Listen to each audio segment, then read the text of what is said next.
Welcome back to the Blissful Badger.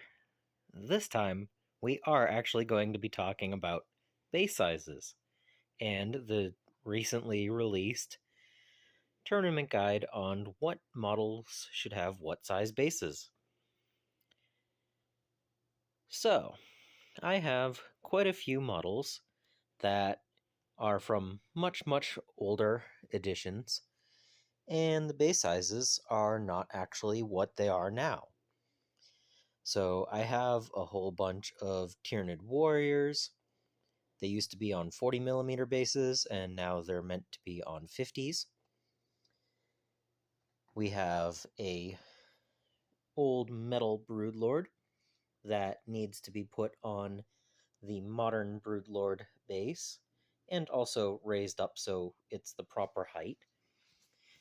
Yeah, these are the same model. Well, represent the same unit on the battlefield. Yeah, so that needs to be done. We have a Carnifex still on a round base instead of an oval. Hopefully I have a spare oval for that. We have tons of Tyrant and Hive Guard that I'm pretty sure they were on 40s when I put them on 40s, but they need to be on 50s now.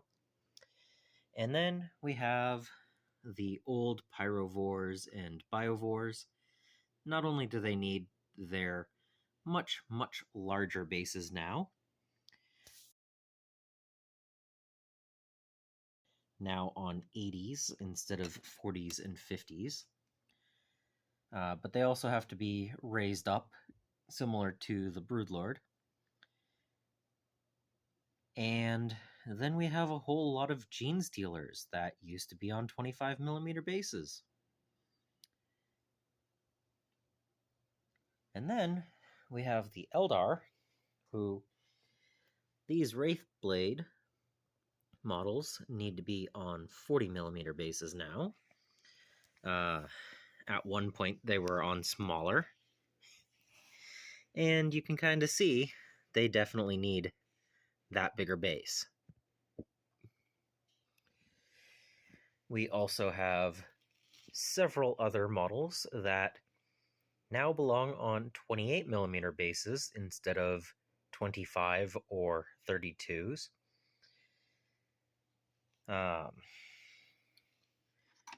When I built these, I already did that change, so those are good, at least. But we have several other things in here that need to be changed. And overall, it's just a matter of going through my pile of models, seeing what needs to be changed, getting spare bases for said changes. For reference, when I have a whole lot of swarm models already based, I don't go around and go from 25 to 28. They're going to be close enough.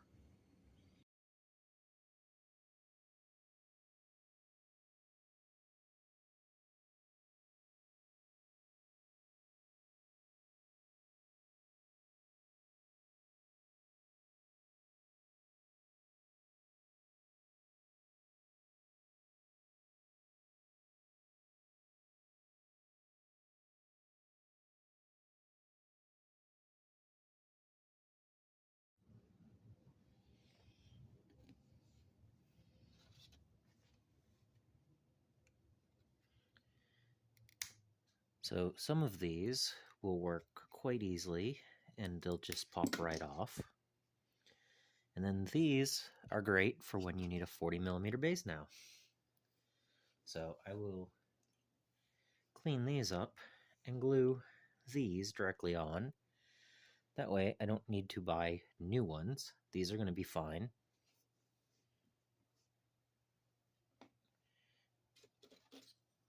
And so just put the knife right under and use a paring knife motion.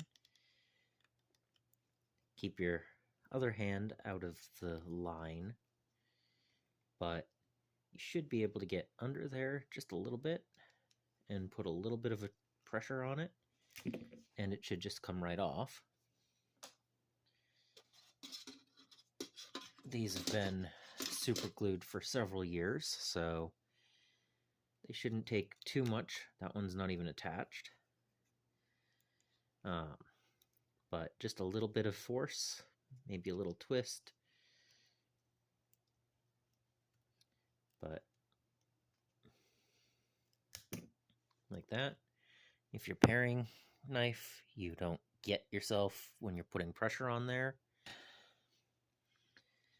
And again, make sure the other hand is out of the way, and you can just cut right through that attachment.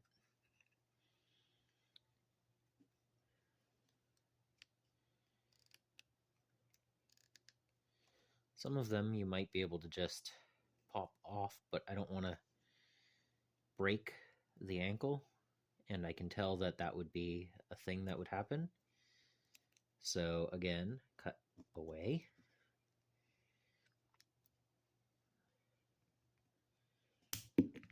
And there you go. Make sure you have something soft for it to bounce on, because you don't want the models dropping on the floor or anything. And it's just a matter of taking them all off the bases so that you can put them back on the right size.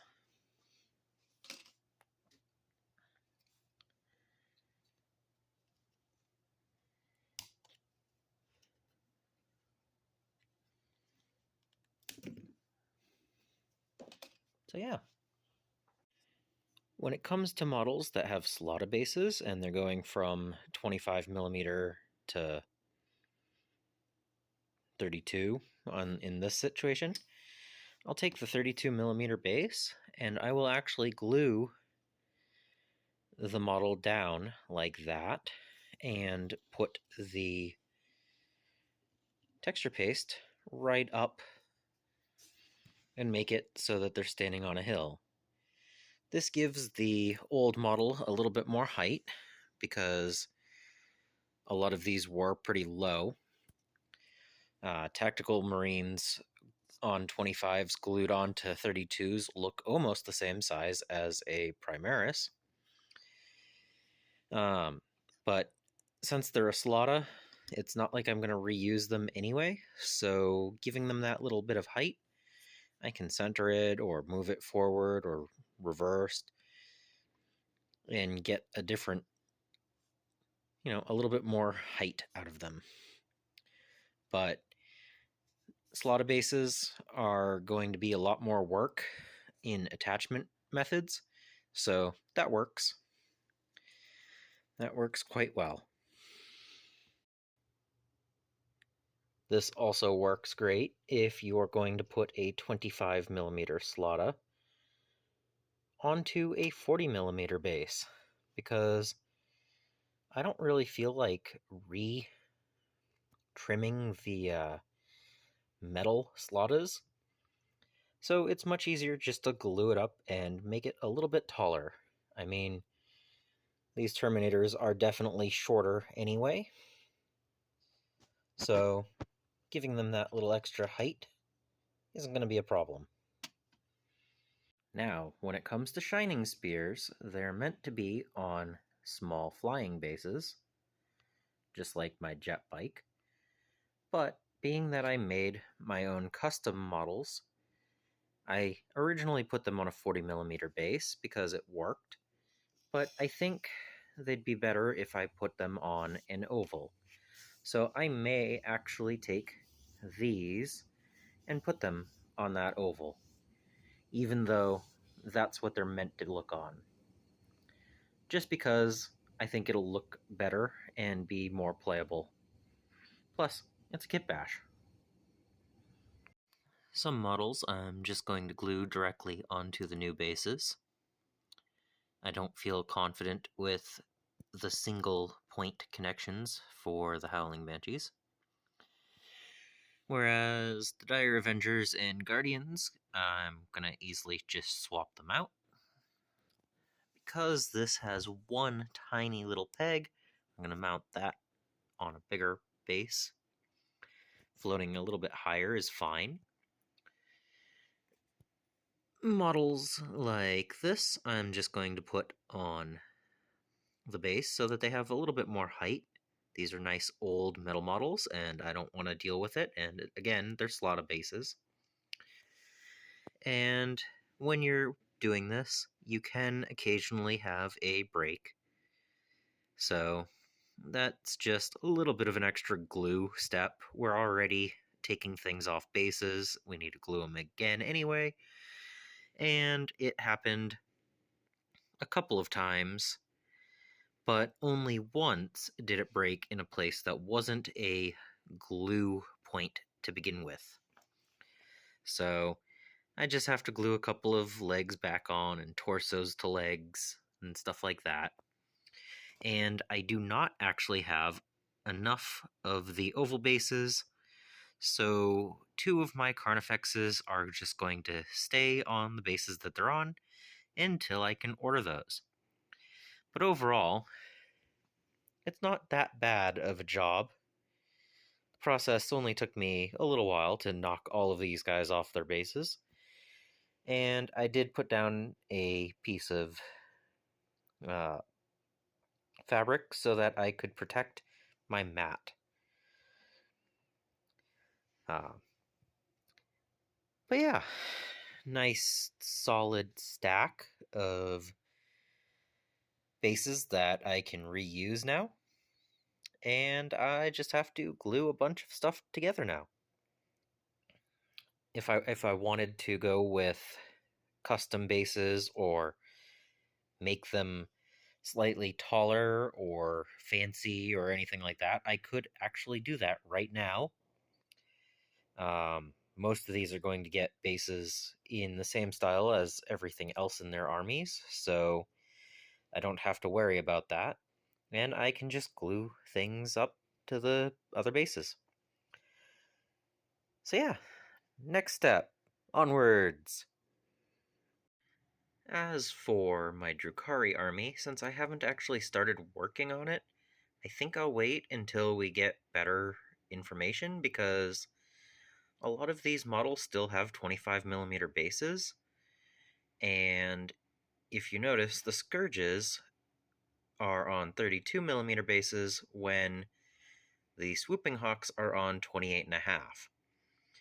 So until we actually hear about the Drukhari army, I'm going to wait. That step actually took longer than I expected, but I have all of my Tyranids on the new size bases. Aside from my Deathleaper, Broodlord, and my Pyrovores and Biovores that I will have to build up. So I'm going to do more fancy bases for those, so I'm going to hold off on those for now. But I did get all of my Eldar on the new base size, and even some Bikers, because Ravenwing bikes are now Outriders. Yay. So, these ones I'm ready to texture paste and base now. So, I might as well do that while I'm at it. And when I get around to painting these, they'll be ready on the right size bases. So, time to do that aspect. And there we go. I have everything based. These guys are done. I can finally say that these models are battle ready. And I can actually play them in a local game. And not have to worry about the base sizes. This is such a great feeling. Now, just to keep on painting. Subscribe if you haven't, so that you don't miss any future videos. I also want to thank my patrons and supporters for making these videos possible. And until next time, I hope you find your bit of bliss.